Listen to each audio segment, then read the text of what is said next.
आता आपण गॅस थोडा मोठा थोडस केला. अजून पाणी टाकता का? हो का नाही? कारण हे तांदळाच्या स्लरी टाकल्यामुळे त्याला थोडासा घट्टपणा आलेला आहे. घट्टपणा आलेला आहे. पुरे का पाणी? बस.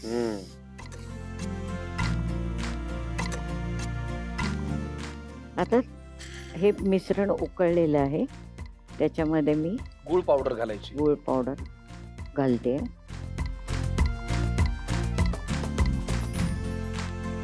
पहिला फसलेला पदार्थ आठवतो? नाही, पहिला नाही फसला, पण लग्न झाल्यावर फसला होता. अरे देवा, काय कुठला फसला होता लग्न झाल्यावर? अनारसा. अनारसा? काय झालं होतं नेमकं, जरा सांगा ना मला. दिवाळीच्या वेळेस माझ्या सासूबाईने अनारसे सांगितले. बरं. जास्त शहाणपणा ना. हा. अनारसा येतो का? हो येतो.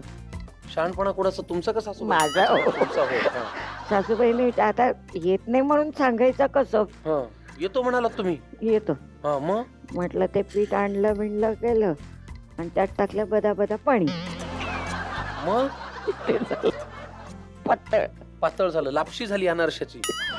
मग काय केलं, त्याच्यामध्ये थोडासा मैदा ऍड केला हा. आणि अनारसे केले, बिघडून नाही.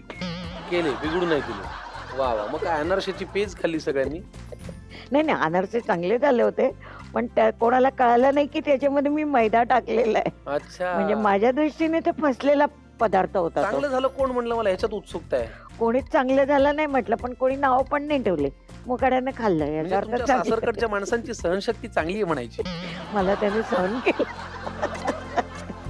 आता याच्यामध्ये मी काय घालताय? द्या इकडं. काय हे? नारळाचं दूध आहे. किती लागणार आहे सांगा. टाका टाका. थांब, मला पळी देते घ्या ना. का?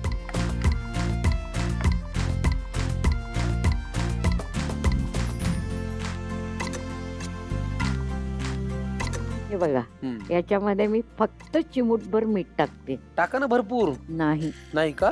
का? नाही, जास्त नाही टाकायचं, कारण अच्छा. त्याचा खारटपणा नकोय मला. बरोबर. आणि अर्धा चमचा जायफळ पावडर. विलायची पावडर. विलायची. जायफळ नाही. आणि माझ्या आवडीचं ड्रायफ्रुट्स कधी घालायचे? आता लास्टला.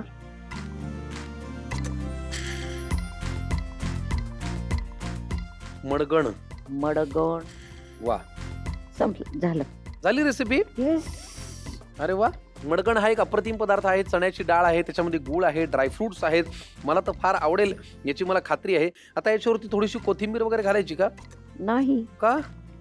गोड पदार्थ येतो, कोथिंबीर कसं घालणार? तेच मला तुम्हाला राग येतो की नाही जरा चेक करत होतो. तर तुम्हाला राग येतो जर चुकीचं कोणी काही बोललं तर. बरोबर आहे. शेवटच्या कधी रागावल्या होत्या खूप? नाही, रागवले नाही.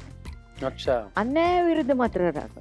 अन्यायाविरुद्ध राग होता. असं कधी झालं होतं जेव्हा तुम्ही रागवून उठलायत पेटून?